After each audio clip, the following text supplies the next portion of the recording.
Bonjour à tous, je suis malheureusement au regret de vous annoncer qu'un drame s'est produit encore une fois dans le monde du football.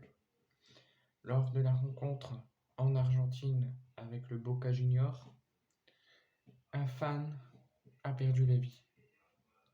La mort d'un fan a entaché le match entre Boca Juniors et Jim Manzia ce jeudi soir.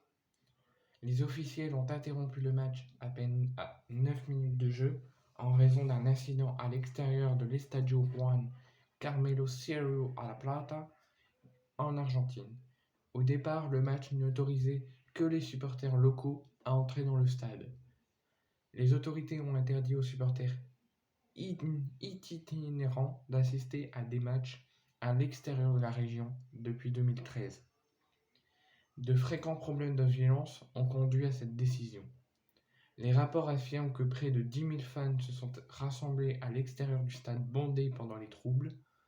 Le stade ne contient que 20 000 personnes. Le ministre de la Sécurité des Buenos Aires, Sergio Berni, a déclaré qu'une enquête sur la survente de billets pour le match aura lieu. De plus, Berni a déclaré que la mort du ventilateur avait été causée par un arrêt cardiaque. L'homme de 57 ans est décédé des suites de l'agitation qui comprenait des gaz lacrymogènes de la police. Il a été transféré dans un hôpital local après l'incident, mais n'a pas survécu. L'arbitre du match, Herman Mastrangelo, a déclaré que l'air à l'intérieur du stade était rempli de gaz lacrymogènes.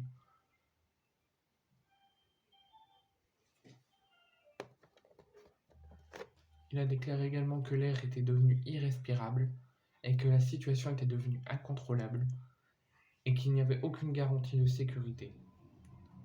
Les fans grimpaient à travers les clôtures pour tenter d'entrer dans le stade complet. La police a d'abord tenté de contrôler la situation à l'extérieur du stade. Cependant, les fracas sont ensuite passés à l'intérieur du stade. Alors que la police a utilisé des gaz lacrymogènes, les joueurs se sont précipités hors du terrain. À leur tour, de nombreux fans ont couru sur le terrain pour tenter de trouver une sortie. Le défenseur de Gemanzia a décrit l'agitation après que les choses se soient calmées. Mon fils de 2 ans ne pouvait pas respirer. Nous nous sommes désespérés et inquiets pour toutes les personnes dans les gradins. C'est fou. Nous jouons un match de football normal et cela s'est transformé en cela et le sentiment que nos proches ont failli mourir.